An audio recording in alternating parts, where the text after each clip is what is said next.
Everybody, welcome back to Pack of Mikes and Fire. Last episode, I said Pack of Ice and Fire, which is obviously the title that we're parodying here. But I'm your host, Brian, and I'm joined, as always, by Ryan. Ryan, how you doing? I'm doing a lot better than Willow and Blackwood, Brian, but not nearly as well as Ulf the White, I'd say. So. Yeah, is it? Well, I mean, that's a good middle ground to be between. That's the it's so over, we're so back of Westeros. Yeah, pour one out for our favorite, war criminal, Willem Blackwood.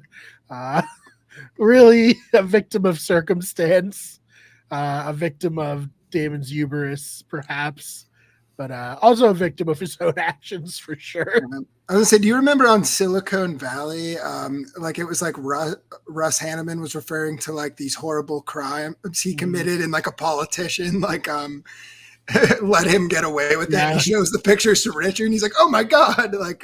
That's what it reminded me of with Willem Blackwood. Like this situation, it's just like they keep referring to like these heinous war crimes, and no one ever says what it was. It's just like what you did was so vile. Like we have no idea, but we just like he did some really fucked up stuff, and he's like, "Yeah, it was pretty funny." I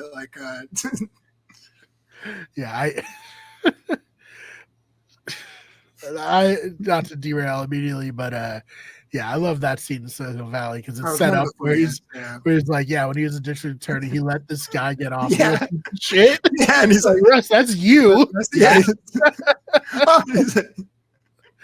Wait, he goes in, and you can believe it. There's something like, and I did this with this, and can you believe that? And he's like, oh god, like it gets like almost like physically sick.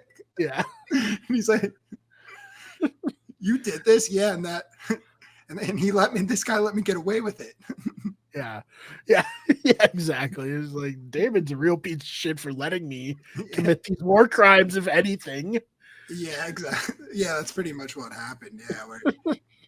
What do you want to start there? Start off with Damon and Harrenhal?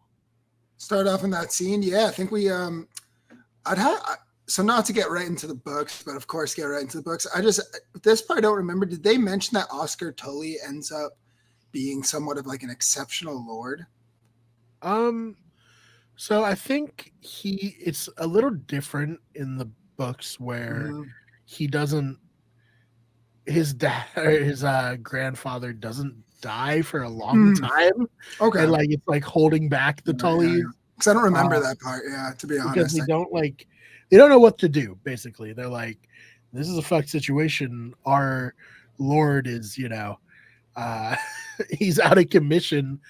I think there's like the line where he's like, he's going to die soon, and I would prefer the rest of us not follow him into the grave, like based on old promises that we don't even know if he would keep today. But I do like this adaptation of the Tullys being the house to unite the Riverlands, and we actually get like some good Tully representation. We've complained about it on this. I've complained about how they make all the Tullys look like a joke for whatever reason, but no, this Oscar Tully really stepped up here. One, living up to the promises that he made, but two, getting justice for his bannermen for the crimes committed against the Riverlands. Yeah, I was just going to say, because he showed himself to be pretty exceptional, right? We really see his personality kind of flip. At first, it seemed like he was kicking Damon, and I think he kind of he kind of is, but he's also like kind of gives Damon that note. He's like, hey, I'm giving you what you want. This is the path. And he's like, there's something. But also, I think he kind of knows that he's doing he's doing it partially because he wants to, and because he knows there's nothing Damon can do, because he needs them to help him fight. Yeah, he masterly maneuvered the situation. I've seen a lot of edits of so there's like this very famous on how to describe this without sounding like a fucking lunatic. In season 1 of Game of Thrones, Catelyn yells at like people to gag Tyrion by being like, gag him.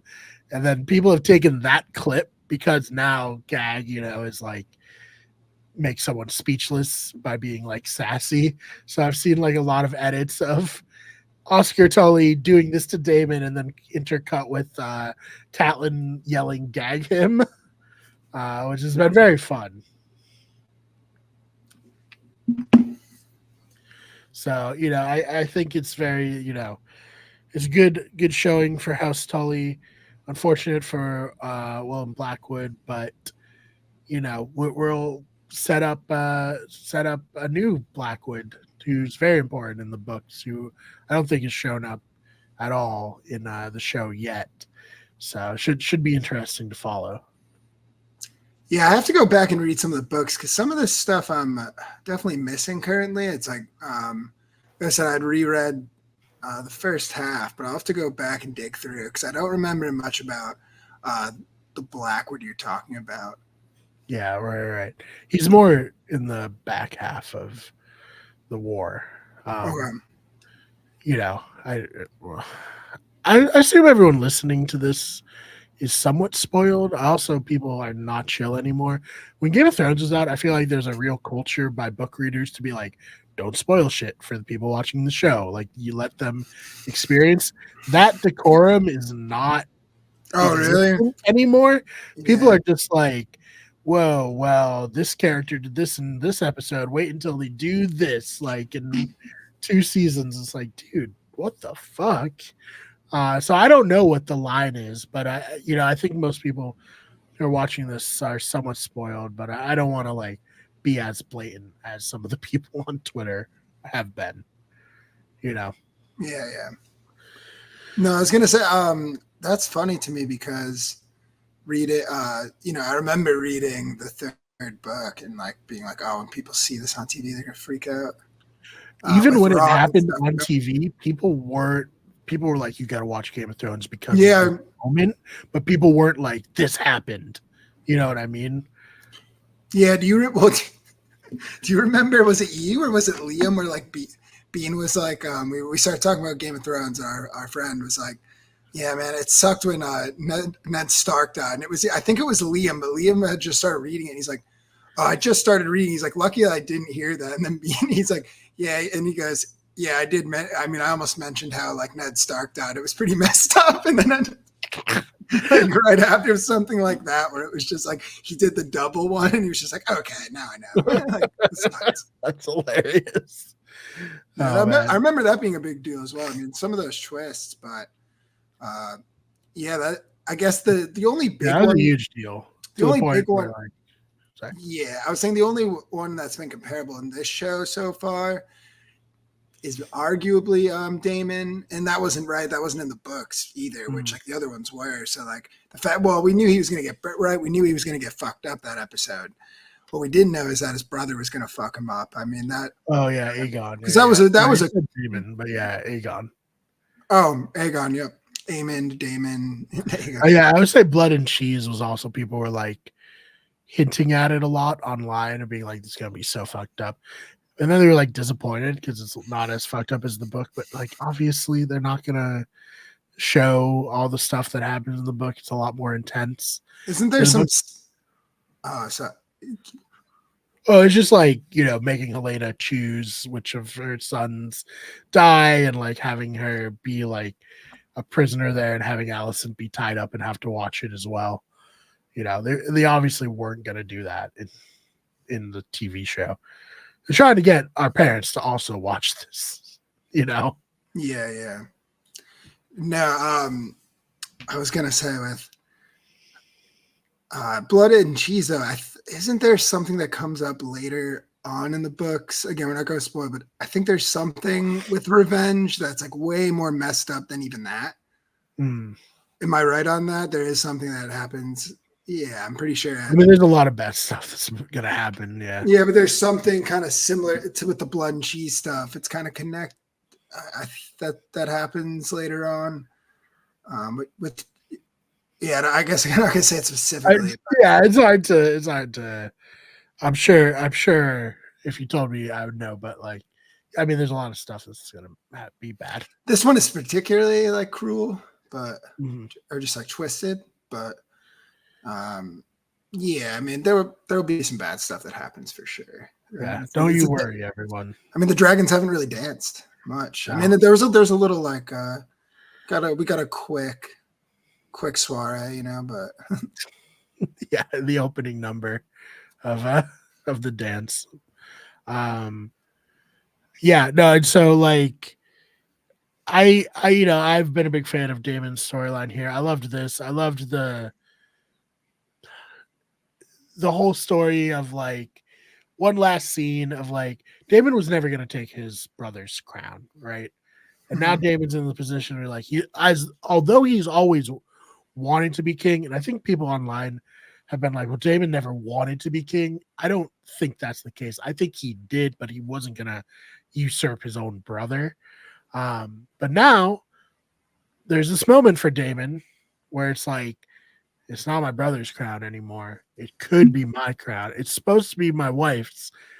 It could be mine, but being a king is way more than just having a crown. It's doing what he had to do here with William Blackwood to appease people to get the ends to the means. And then we have this scene with him with Viserys. And I always think like the decrepit version of Viserys is kind of like a metaphor of like what having to rule does to somebody, where it just completely Mhm. like breaks them down until there's just nothing left of them. And him offering Damon the crown in that moment Mhm. and being like, it's here if you want it. And Damon, like, for real, being like, I don't want this. Like, you know, Well, and I mean, interestingly, I don't necessarily think they were using it as a symbol for the taxation of truly ruling. 'Cause I don't know how much of that he actually did, but Connor Aegon said he's is a good thing. Aegon. No, Aegon. Oh, Aegon. I'm saying Aegon. I was going to lead into Aegon, but I was like, Aegon is also right. His body is ruined. He's rendered in a similar state to his father. Yeah. I would Different, say, but yeah, I would say for me, Aegon's injury is like he grasped at power that he didn't truly deserve or understand yeah. or do anything. And he literally got burned for it, you know? No, exactly. And that is kind of part of the tragedy with Aegon. We see it a little in this is like he doesn't want to rule at first, right? He doesn't think he's No. worthy of it. And I know in the book it's a little more amicable. I believe he actually says, well, no, it's my sister's right, isn't it? And then they make Yeah. the whole argument that, well, that's going to make her mean her bastards will get it instead of all the, they kind of like guilt trip him to a degree, right? Well, they're basically just like Aegon, like your threat to Rhaenyra is, and that'll play into something later. You're a threat to her legitimacy, and especially her son's legitimacy. So she's gonna fucking kill you. Yeah. You know. Yeah, exactly. So it's not like Aegon ever wanted this. And again, we've kind of gone into it, right? Just like the Greens' inability to communicate with one another. But there's also a lot of we're seeing it on the Blacks end a lot too, right? We've seen a lot with Rhaenyra and Daemon, and now, I mean, we can get into this a little bit. We're seeing it with Jace and Rhaenyra a little bit. I was very surprised that, obviously they went further onto it, but when Jace was like their mongrels, That was all right, Jace. we've never really seen. I don't even think even in Game of Thrones, like, did we really see even like, I don't even think like Cersei or anyone called like anyone like a bastard or a peasant like mongrels, right? Yeah, Like, right. that was pretty, but then he gets into his own securities and, because it's interesting, like, we don't really see a lot of Jace's character in the book, I feel. We do see, we're seeing more of Aegon and Aemon, but we have a basic outline for who they are. I don't think this outline of the book, you might disagree with me, really showed in I don't really think it showed there. So it's interesting to see it playing out in the show, Yeah.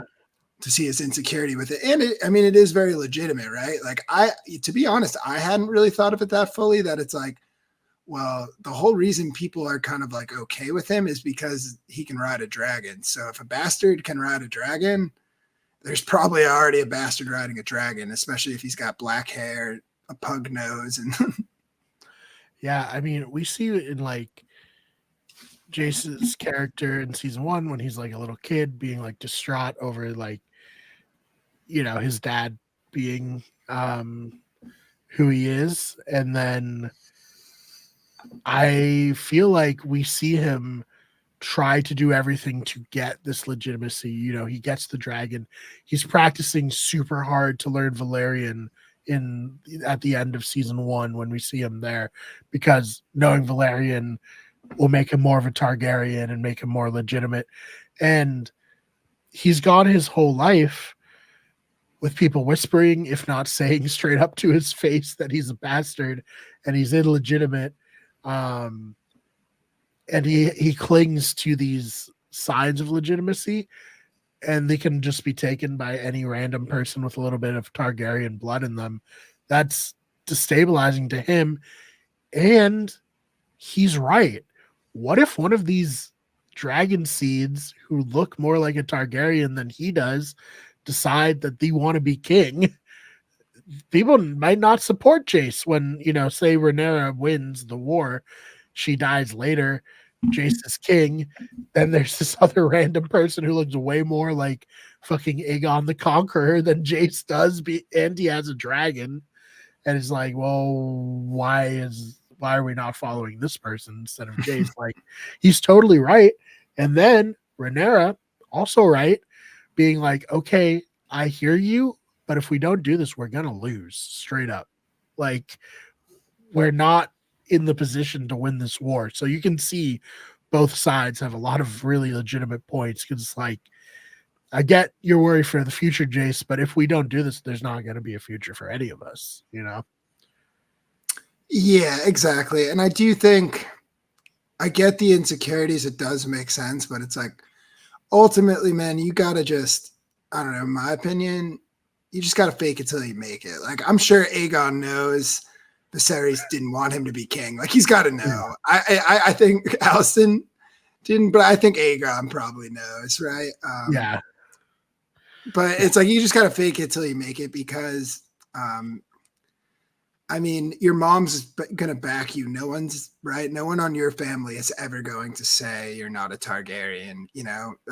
Again, these are bastards. They're being claimed as bastards. You're not. And it's like you said, I mean, we see how much it frustrates Aemon to see that there's more dragons being flown, right? And at least one of them is arguably the most fierce and the second biggest, right, to Vhagar. So that, and the former dragon of Jaehaerys, who was like the Targaryen king at this point, the one everyone like looked up to and did so much for the realm. Yeah, that's a great point. Yeah, it is interesting. I will say, to add in, I did really like how the sea snake talked to is it not Adam? He said Adam's to Adam, the one with the dragon, and Alan's the one. So I'm saying Alan. Yeah. So he talked to Alan, and he's like, my family, we're not dragon riders, so it's probably your mom. It was interesting they brought that up, and a good point. And it's kind of like it just kind of gets down to the root of this, where it's like we can probably assume that Ulf the White and him, right? Are they Targaryens? Probably, to some degree. Like some Targaryen fucked someone at some point, and they were a result of that eventually, right? We can probably assume that, but we don't know 100%. It's also very possible it probably wasn't Balon the Bold, as he claims. No, somebody. No, that's what I'm saying. Probably someone. They never gave us a reason with. Sorry, I'm doing horrible with names. Like the blacksmith. Yeah, they didn't. They never told us in the books what Hugh's origins were, right? Yeah. I don't even think they said. They never even said he had blonde hair.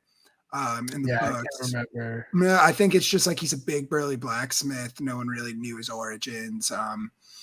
I don't even think he necessarily at first, maybe later on he did, but at first he didn't claim any lineage. Again, in the book, we talked about this last week, how in the books they made it more of like an open free for all. And it was Yeah. encouraged with ancestors, but other people could just jump on a dragon, right? Um, Yeah, I but want to ask you about that actually, because it's a good point. So he's essentially saying his mother's Sarah Targaryen, right? The princess that got basically kicked out and sent to be a septon, and then escaped that and went to work as a prostitute across the narrow sea, right? That has yeah, yep, it to. wasn't as direct, right? And it implied she grew up in King's Landing. But She he, did to a point, and then she got into a lot of trouble because right, she was kind of a very willful person. She ended up like sleeping with this other guy when well, she shouldn't have, and I'm not going by the books. I'm going by what Hugh said yesterday. Is that he seemed to say they grew up in King's Landing together, right? Like that's she the was. one. That's the one part where it's So like maybe that's it's not so. Sarah, but No, so I think so. What I'm saying is, I think it's probably Sarah. I do. I was thinking it probably is her, but now this tells me. I mean, it kind of is. It's like a version of her, right? yeah, They're taking a couple narratives. I right think up there with Ariana Targaryen that they made up for Sir here. Targaryen. Well, like, all right, with Sarah, I do remember that arc, right? But I do believe I don't remember if it's her arc, if it's part of her arc. I don't think so. I think there's another arc where it does say there was one like right Targaryen who you could cite in a brothel, Right. and King's Landing. So I think it is Sarah, right? They just kind of spun her story to make a little more sense of this, right? They've changed a lot. I mean, like we Yeah. said, we didn't have any context on Hugh in the books. He was at Dragonstone, not King's Landing. Yeah. Not, right? In None the of, book, Sarah has sons who do go to the Council of 101 and are mm, like, "Oh, we should be part of this." And Jared is like, "Absolutely fucking not." yeah, yeah, but they come from across seas, and I do think Yeah. they do hear them out for a second. They do bring a bunch of gifts and stuff, so it's a very different Yeah. situation, right? As where Sir Hugh, he doesn't speak on it, but yeah, I mean, there was a right. We do know that they had a sister. She was sent off, and basically she did definitely have kids. So it stands to reason that yeah, Sir Hugh is probably the bastard son of her. We can assume. I forget. We have no idea. Is Ulf the White the brother of? That's the one I'm That's like. what he claims, but like, That's who what knows? I'm most doubtful of because like we see pretty clearly. I mean, I think he thought he was the way they presented it yesterday. His acting, I think it was something he had maybe heard, but it wasn't It very kind of reminds solid. me a lot of like when white people are like, "I'm actually like a 16th Cherokee." Uh, People are like, "Oh, that's cool." Yeah, but do they believe it? Is it true? Hard to say. Well, man, I think it's like haven't you and me both said like we've heard stuff about being dark, having a little dark Irish on one side, but like if all of a sudden like one of us it was like, hey, you're going to take a lie detector test and a DNA test, and if it turns out you're not Black Irish, you're going to chop your head off. We'd both be like, what the? Or like, I'm "Hey, look at I me. I'm didn't like, say." I'm Yeah, I am as Irish as shit. There's nothing yeah. else there. Like, right? It's so I think he heard it at some point, but and I think And he maybe has he the kind of believed hair it. that's kind of like it, where it's like, maybe. Yeah, the hair didn't make it super.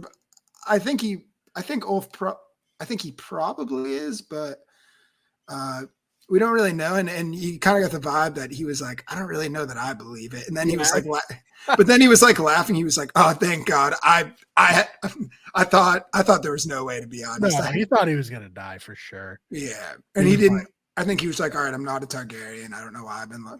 yeah, right. Yeah, well, at that moment where Silverwing is like leering over him, he was definitely like, "Well, I fucked up. Like, I let it get out of hand a little bit too much. Now I'm gonna die." But Silverwing was like, "You know what? I fuck with this guy. He's weird for sure, but like, kind of into that. You know, Yeah. Oh, yeah. Exactly.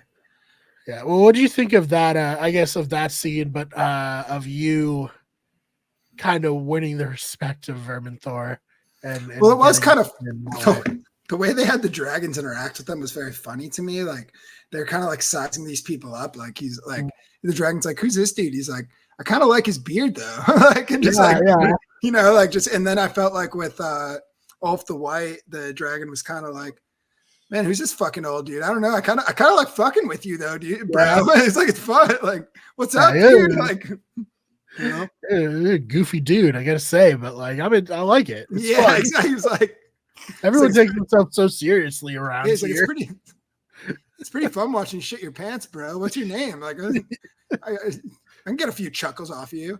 Yeah. Like, yeah. I do think it described their characters, right? With Hugh, we kind of see that Hugh tries to be more noble, right? We see a little more, he takes himself more seriously. There's more self-assertion, maybe. There's also kind of like this serious weariness to him for sure. As we're with Ulf, we kind of just see this older, kind of goofy, like vagabond who's just kind of literally falls into having this dragon and literally laughs about it because he's like, man, this is ridiculous. I'm about to ride a fucking dragon. This is sick. Right. I think it made sense, like seeing him and King, like he would be the one to ride off to King's Landing laughing. You had to go home and flex on everyone. Had to stun him a little bit, of course. Yeah, no, rightfully so, honestly. That was great. That was so great. And we'll come back to that when we'll probably end with Aegon or Aemon's storyline. But let's talk a little bit about Allison in this episode, who a little bit was looking like maybe she was about to crash out and end it all in the lake. What do you think of that whole series of events? The Allison thing, they definitely didn't have that in the books from what I remember. No, that is a show only situation. I did like a lot of people joking even last week when they showed like her walking into the lake and just like she finds out that Rhaenyra kissed another girl. She just immediately just goes into a lake. It was like a less like, I don't know, less cool version of like Daenerys when she walks into the bath and she's not like feeling anything. It kind of reminded me of that. Clearly she's just like, it's kind of like, look at me, I'm going to cry out for attention. Clearly she's unhappy. It's just kind of like, it's hard for me to feel bad for Allison. I don't know if I'm alone on that. I just like, no, I mean, a lot of the things that, listen, not great that she basically got groomed by her father into being like a chess piece. Yeah, it sucks. Horrible. We're not taking that away, but and we can go into, if you want to go into some of mushrooms talk. She might have also, in the book, she might have also jerked off Viserys' father while she read him stories. Yeah. That is what is said in the book, and then that eventually turned in. I mean, I don't know if they said that upright, but that's how it came across. Like, yeah, she's pretty much just whacking these dudes off. She's whacking these dudes off while she's reading them these books. Because she does it to Viserys too. So, yeah, obviously that's gonna fuck you up. I think, I don't know if they're trying to make her more likable, or if they want to make her a continued integral piece of this, and there's nothing else to really do right now than show her kind of instability. We see that she's kind of at a turning point to some degree, because a big thing with Alicent, especially in the show, has been her, how do we say, she projects like she's very proper and controlled, and then we saw some of the crumbling with Kristen Cole, and her own moral difficulties with that. But now we see so it kind of makes sense, her going into a lake naked. This is something she would have never done before, right? Especially going without guards. she's kind of she's she's questioning her identity, I think, and how much does it all actually mean, all this self-importance and all of these principles she's been following her whole life. I mean, that's all it signified. I for sure was like, huh. Like when I was watching it, but I wasn't really like, I've watched them and been like, what the fuck's the point of this? I wasn't really like that. I was like, all right, whatever. Yeah. She's sad. Okay. Yeah, I think for like one, I would have felt bad if she had killed herself for Sir Rickard, who just like got roped into this. How would he explain this? Going back to the Red Keep, like where's Queen Allison? Like she went into a lake and killed herself. I didn't know she was gonna do it. I'm not happy about it, but or it's supposed to stop her. I don't know. But I think like the other big aspect of it is nobody in King's Landing or at court seemed to care that she was not there. I think that's that's another big part of it. The fact that like she went without the guards and stuff. It's like her realization, like no one cares if I'm doing this stuff anymore, and like what does it matter? Obviously, I mean, it would. I don't want to say it would be more eventful if she was gonna end it, but it would be more eventful. That is factual, but I don't think they've ever projected anything like that, right? I think Allison's still got big plans.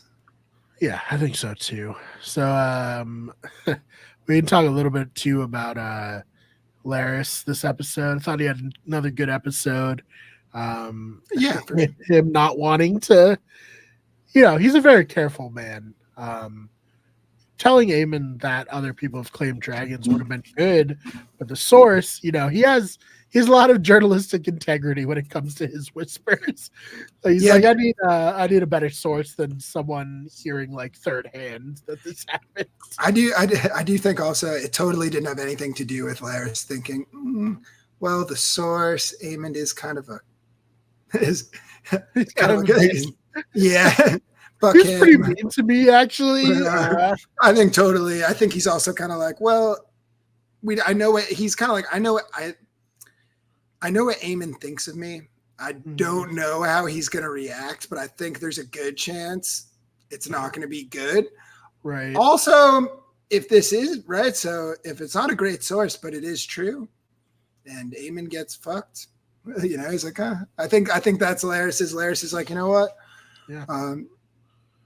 And you got to, Laris is interesting. The fact that, we see him talking to someone, I wonder how he operates with others, because talking to someone in the court, he's like, well, this is your advice. You should go to him first, and then, because he knows he could potentially get in trouble. And then he's like, he does it. He's very careful to build good reputations with everyone. Right. And we see him trying, basically being very humble and respectful, and kind of, trying to avoid that stereotype of the perverted, skulking skeeve who will do anything to get ahead, which we know, right? Last week, Aemon, it's very clear that Aemon is like, I see you for what you are. You're disgusting. Yeah, right. And I don't respect you that much. You serve a function. That's it. And so we're seeing Laris operate around this, right? And then they show him with Aegon as well. And we see that, he's trying something with Aegon. What, we don't really know. It's physical therapy for him, like Westeros style, where it's just like I don't know, just try to walk harder. I don't really know. Don't know what to do. Either stay in bed or try to walk more. Those are the options that we have. Genuinely, at this point, who knows what's going to happen to you? You could be okay. You could never be okay again. We'll see what happens. And like Laris at least, and I'm sure Aegon doesn't want to hear it, but he probably appreciates it. Laris does keep it real with him. Mm-hmm. He's like, listen, you're gonna be a fucked up, crippled, basically, like, and being crippled in this world is pretty horrible. But but the sooner you accept that and you start like putting, your skill points into other aspects of your life, the better it's gonna work out for you. Yeah, for sure. Yeah, it'll be interesting to see how it plays out. Definitely. So I guess anything else that we haven't covered? I don't think so. I guess talk a little bit about Aemond. He sent Aegon's boys to the wall. It's disappointing. Aegon's not going to be thrilled when he finds out. Oh yeah, for sure. But I mean, is he? I mean, is there really anything he can do at this point? No, it's not. Those are his boys. He might be. Yeah. Does he want? I mean, those are his bros. Does he really want to? They went from shooting fireball to him looking like he got smothered in fireballs, I guess. Yeah. It's fine. Honestly, good for them. Being at the wall is better than being involved in all of this. Yeah, they'll find some good old-fashioned camaraderie there. They'll get their shit together for sure. Definitely going to be like, this place is a total sausage fest. Yeah. What the fuck? There's oh god, what's it called? There's a lot of ale, I think. Yeah. But no, there's the village that's near it. Moletown. Yes, yeah, Moletown. So there's that. I'm sure there'll be frequent visitors to Moletown. Oh, there is. Remember, Aegon meets him in Moletown for reunion with the boys. Yeah, if he ever wins, he'll go on his world tour and stop him. That's like the boys are back in town. It's victory parade. Go around there. But yeah, so sad there, but it was very nice, I feel like, to see Aemon shit his pants a little when he's chasing Ulf across the narrow sea. And seeing that, Rhaenyra has like 4 dragons at her disposal and he has to leave. He has to fly home. His tail between his legs. This is good stuff. Yeah, no, for sure, yeah.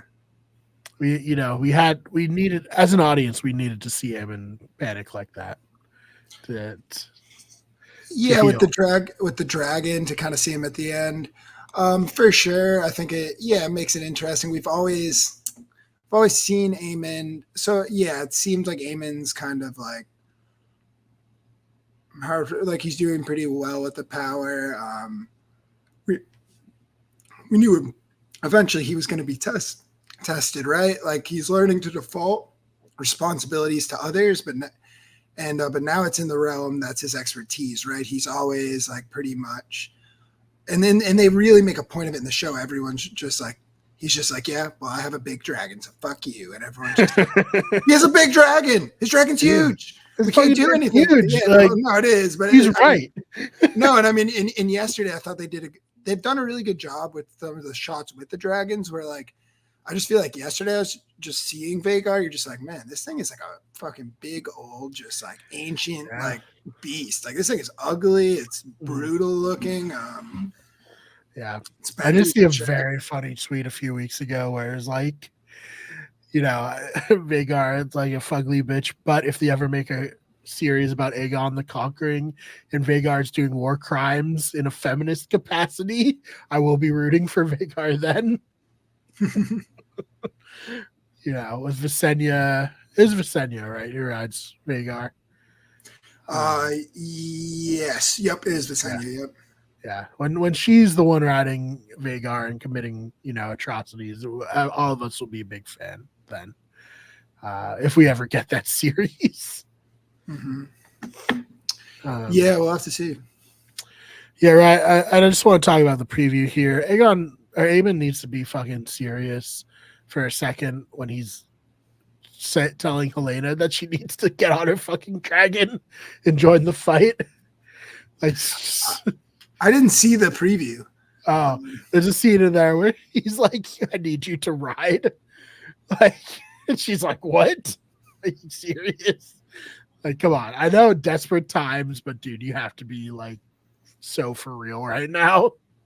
I'll have to see it how it's delivered, but I feel like, that makes sense. It is kind of fucked that she doesn't ride. Right. But like, I don't know how well it's going to go if she was out there. No, yeah, terribly, right? But Yeah. So should be interesting. But I mean, she does have a dragon. she does. She has a dragon. Like, it's true. But it should be fun. Another good episode, I thought, and I can't wait for the finale. Although, as we said, I'm sad that it is going It to be is. a finale. I was thinking that this season seemed pretty well paced. I think we talked about it before, where it wasn't like going too slow, too fast. But now it's like, I was like, I just want 2 more episodes, just 2. I just want 1 more before the last one. So yeah, it does suck. I am very excited though. We'll see how the episode goes. Maybe we can do an extended podcast for that one. I'd be open to it. Yeah. Yeah, I do think I'm gonna try to find some time to reread on the second half, so I can bore us with some more supposed facts. Also, I forgot to mention, Reyna is in this episode. I thought she was going to have more of a part in this episode, but I guess they're saving that for the finale. Right? Yeah. Okay, interesting. They didn't even give her a line. They were just like, okay, just walk and look at the charred bones. Then you'll be a bigger part in the next episode. Yeah, I kind of wonder if I was kind of thinking it would be an interesting arc if it still ends up not being her and ends up being a girl named I think we got to give up on Nettles. I don't think Nettles is coming. I just think it's pretty lame at this point. Like they made it pretty obvious that Reyna can't ride a dragon. It's kind of lame. And now it's like I don't really find her that likable. It's like, look, it sucks you can't ride a dragon, but it's like, hey, you have cousins and they love you, and or actually they're your siblings. Take care of your little siblings. And now she's like, fuck them. I want to be a big badass dragon rider. And then she's just gonna ride a big dragon and leave her brothers. Like, I don't know. It's kind of. I mean, it'd be sick. That'd be cool. I don't know if it'd be that sick. Yeah, they're her brothers / They're half brothers.